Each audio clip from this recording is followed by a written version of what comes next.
नमस्कार, हमारा नाम है समरीन और आपने देखना शुरू कर दिया है लाइव सिटीज। देखिए, लल्लन सिंह के इस्तीफे के बाद से ही बिहार में हलचल तेज है और अब लल्लन सिंह के इस्तीफे का असर बिहार की राजनीति पर भी पड़ता हुआ दिखाई दे रहा है।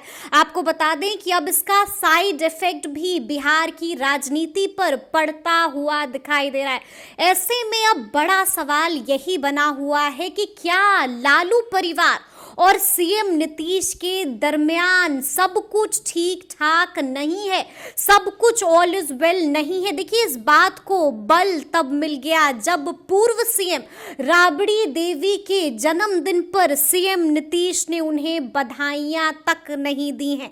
तो आज हम इसी मुद्दे पर सीधी बातचीत करेंगे सीनियर जर्नलिस्ट रवि उपाध्याय जी से।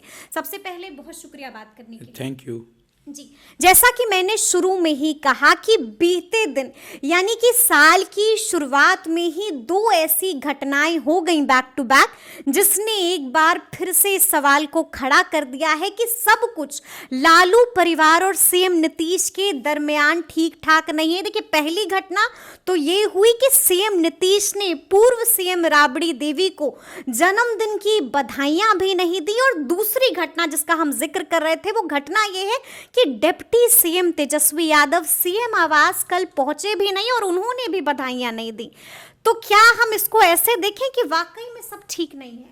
नहीं, देखिए, सबसे बड़ी बात है कि सीएम अगर यदि जा करके सदैव वहां पर नहीं गए या वहां से लोग नहीं आया 10 नंबर से 1 नंबर, बिल्कुल जी। तो ये 10 नंबर और 1 नंबर के बीच में कोई फासला नहीं है। कोई फासला नहीं है। नंबर 1 बात। नंबर 2 बात कि सीएम एक्स पर हमेशा जो है सो बधाइयां देते हैं। बधाई देते हैं। ऐसे भी मान लीजिए कोई भी ये होता है तो वो पूर्व मुख्यमंत्री हैं, लालू प्रसाद यादव की धर्म पत्नी हैं, बड़े भैया की, बड़े भाई की पत्नी है हैं, और दूसरी बात कि वो अगल बगल में रहते हैं तो उस पर भी बधाई नहीं देना, एक्स पर नहीं देना, यह कहीं ना कहीं दिखाई पड़ता है कि कुछ बात है। नंबर 1।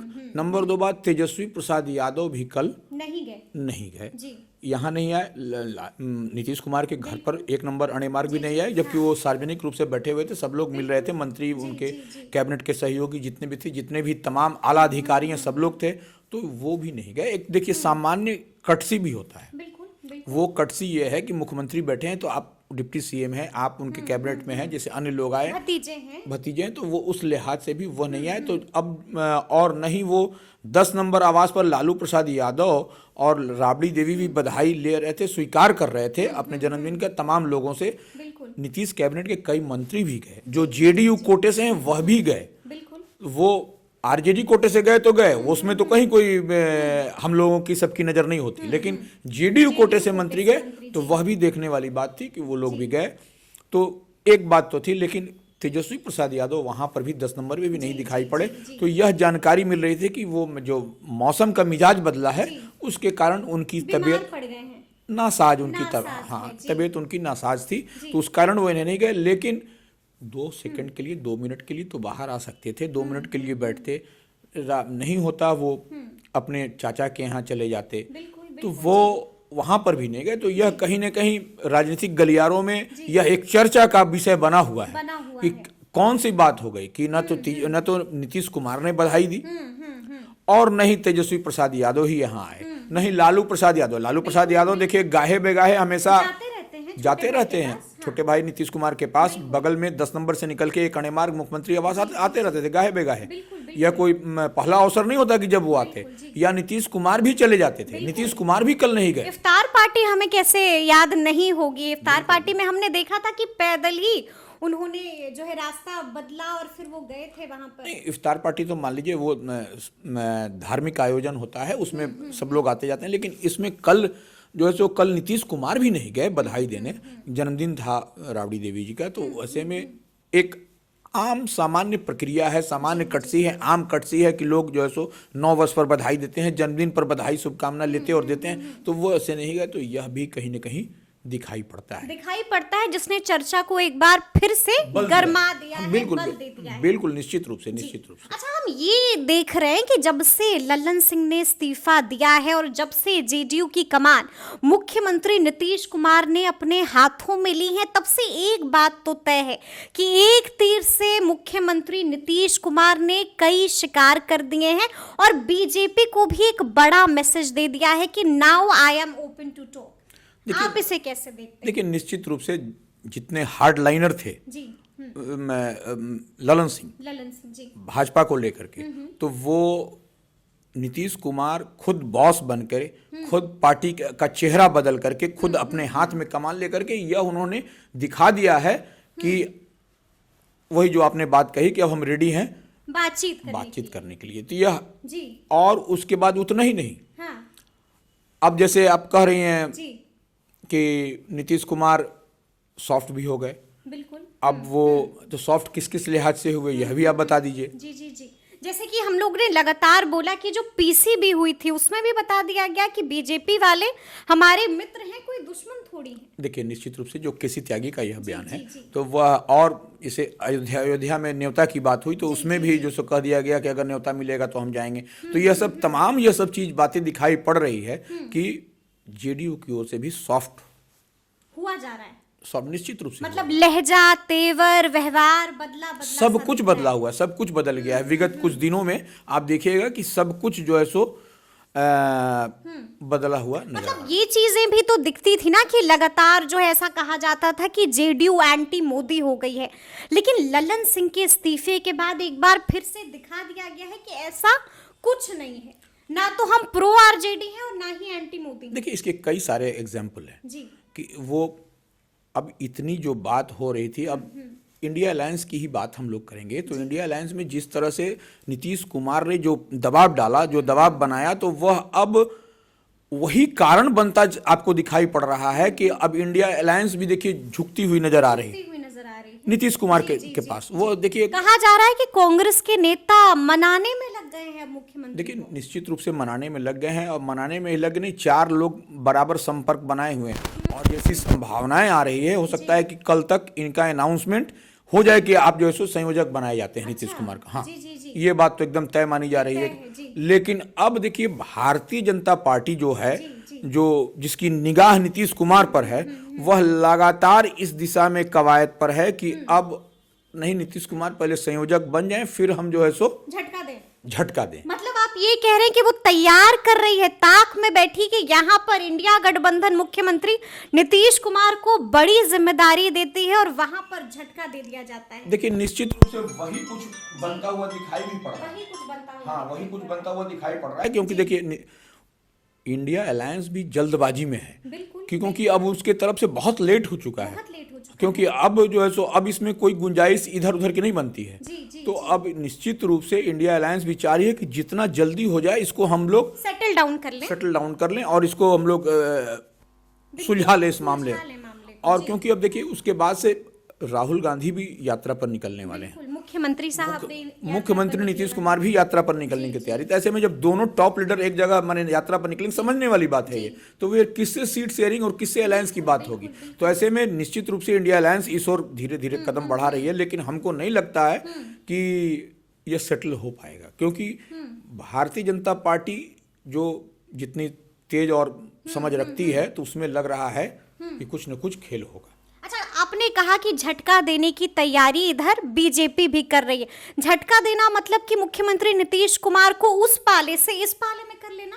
निश्चित रूप से वही उस पाले से इस पाले। अब देखिए ना, ये महागठबंधन में नीतीश कुमार हैं और यह सब जो दूरियां दिखाई पड़ रही हैं, तो और जो आज जैसे मनोज झा बड़ी पीसी की है, जो मनोज झा जो पार्टी के मुख्य प्रवक्ता हैं, उनका जो आज सांसद हैं, उनका जो प्रेस कॉन्फ्रेंस करके जो बयान आया, वो क्या बयान है, ये तो सोचने वाली बात है। कहा कि आज से लेकर 22 तारीख तक केंद्र की तमाम एजेंसियां, ईडी, सीबीआई सब एक्टिव हो जाएगी, सक्रिय हो जाएगी। वही करें तो ये इसमें जो है सो अब आपको क्या नजर आ रहा है, इसमें सब कुछ क्लियर दिखाई पड़ रहा है। और तेजस्वी का नाम उन्होंने लिया भी कि आज से 22 तारीख तक जो निशाने पर कौन होगा, तेजस्वी यादव। तो ईडी, सीबीआई, इनकम टैक्स सब कुछ की जो बात कर रहे हैं, तो वह स्पेसिफिकली नाम उन्होंने लिया झारखंड का, वेस्ट बंगाल का, दिल्ली का, अरविंद पंजाब का। केजरीवाल, जी, तो जी, यह सब और आपको एक मतलब डर लग रहा है निश्चित RJD को भी। निश्चित रूप से आरजेडी को भी, तो कहीं ना कहीं वो जो बात कह रहे हैं तो वैसे में लग रहा है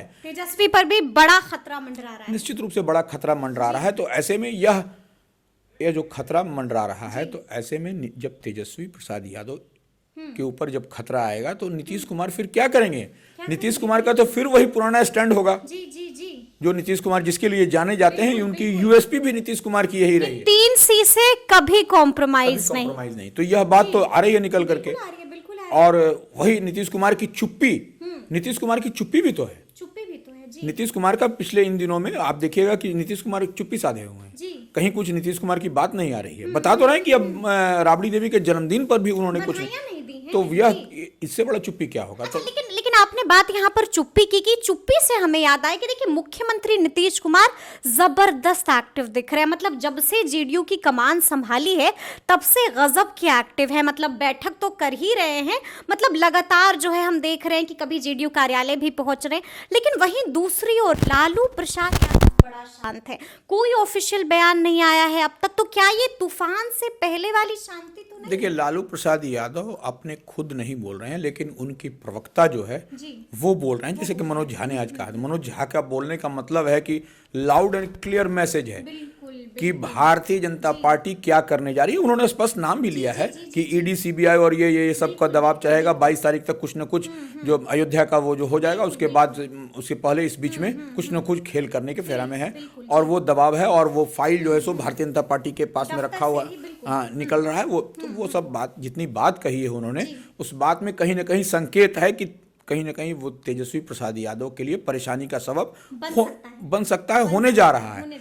और देखिए, इसी से हम जोड़ते हुए एक बात और कहेंगे, झारखंड के मुख्यमंत्री हेमंत सोरेन है, तो वो उनकी पत्नी कल्पना सोरेन, जिनका नाम आ रहा है बजाते, वो गांडे से जो विधायक हैं सरफराज अहमद, वो जेएमएम से ही विधायक है, झारखंड मुक्ति मोर्चा हेमंत सोरेन की पार्टी से, उन्होंने इस्तीफा भी किया क्योंकि वो सीट खाली हो जाएगा। तो कल्पना सोरेन जो है वह सामान्य सीट होता है, तो वो वहां से वो उम्मीदवार होंगी जेएमएम से। ऐसा क्योंकि अगर यदि हेमंत सोरेन को अगर यदि जिस तरह से शिकंजा जो है वो कसता है, तो ऐसी परिस्थिति में प्लान बी उनका तैयार है कि कल्पना सोरेन को, जिस तरह से लालू प्रसाद यादव ने राबड़ी देवी को यहाँ बिहार में जिम्मेवारी सौंपी थी, उस कालखंड की बात अगर हम करें तो वो एकदम पूरी तरह से वो तस्वीर वो क्रिस्टल क्लियर दिखाई पड़ता है। उसी तरह का खेल होगा। और हेमंत सोरेन का नाम भी उन्होंने आज पीसी में उन्होंने मनोज झा ने लिया। एक आखिरी सवाल होगा मेरा कि जब से हमने देखा है कि वापस से हम उस दौर में जाएंगे, 29 तारीख की बैठक को याद करेंगे, दिल्ली में जेडीयू की बैठक काफी अहम थी। और जब से मुख्यमंत्री नीतीश कुमार ने कमान संभाली है, हमने देखा, अगर हम बिहार के कॉन्टेक्स्ट में बात करें तो अब आरजेडी और जेडीयू खुले में एक दूसरे के खिलाफ बैटिंग भी कर रहा है। वो इसलिए क्योंकि आपने देखा होगा आरजेडी एमएलए फतेह बहादुर के बयान पर गजब भड़क रहे हैं जेडीयू एमएलसी नीरज कुमार। देखिए, मतलब खुले में सियासी घमासान, इसको ऐसे भी आप देखिए, खुली घमासान मचा हुआ है।